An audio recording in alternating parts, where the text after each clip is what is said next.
حضرت مفتی صاحب آپ سے کچھ سوالات ہیں۔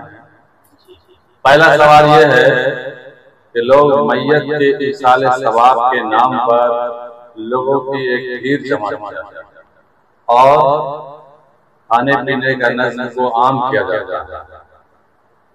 بسا اوقات یہ بھی ہوتا ہے کہ گھر والے کے پاس روپیے پیسے نہیں ہوتا ہے تو قرض کا سہارا لے کر کے اس کو لازمی اور ضروری سمجھ کر کے اسلام کو انجام دیتا ہے۔ دوسرا سوال یہ ہے کہ پھر آخر مسلمان اپنے مرحوم کے ایصال ثواب کے لیے کون سا طریقہ اختیار کرے، اس کی آپ رہنمائی فرمائیں۔ جی ماشاءاللہ، اصولی طور پر آپ کی بات رکھنی چاہیے کہ اسلام نے ہر موڑ پر ہماری رہنمائی کی۔ اسلامی رہنمائی پر اگر ہم چلیں گے تو ہر طرح کی آسانی اور سہولت بھی ہوگی اور دین پر عمل بھی ہوگا اور اللہ کی ہمیں کامیابی بھی ہوگی۔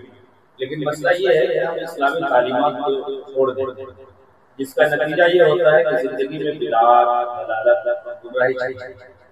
ظاہر ہے کہ اسلامی تعلیمات اور بدعت میں تضاد کی نسبت ہے۔ اسلامی تعلیمات ایک روشنی ہے اور بدعت گمراہی اور تاریکی کی، اور جہاں روشنی ہوگی وہاں تاریکی نہیں، اور جہاں تاریکی ہوگی وہاں روشنی۔ تو ہمیں اور آپ کو اسلامی تعلیمات کیا ہے اسے سمجھنا چاہیے اور اسلامی تعلیمات کو پڑھ کر اس پر عمل کرنا۔ اگر ہم ایصال ثواب کے موقع پر اسلامی تعلیمات کو اپنی زندگی میں داخل کرتے ہیں تو وہ طریقے جو آج ہمارے معاشرے میں سماج اور سوسائٹی میں آئی شاید نہ آئے۔ اس لیے اسلامی تعلیمات کیا ہے، اس موقع پر آپ صلی اللہ علیہ وسلم کی حدیث کیا ہے، آپ صلی اللہ علیہ وسلم کی رہنمائی کیا ہے، اور آپ کو معلوم ہونی چاہیے۔ دیکھیے اللہ کے نبی صلی اللہ علیہ وسلم کی حدیث ہے کہ امام الانسان الا من حلال الا من صدقۃ جاریہ او علم ينتفع به او ولد صالح رواہ مسلم۔ کہ جب انسان اس دنیا سے چلا جاتا ہے تو اس کے عمل کا سلسلہ بند مگر تین چیزیں ایسی ہیں کہ مرنے کے بعد اس کا ثواب ملتا ہے۔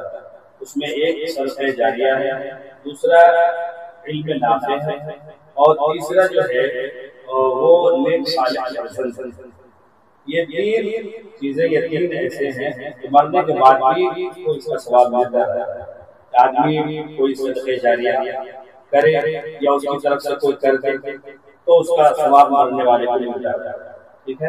اور یہ بندہ مرنے والا اپنے زندگی میں ایسا علمی کارنامہ انجام دیا کہ لوگ اس کے علمی کارناموں سے فائدہ اٹھا رہے ہیں یا اٹھاتے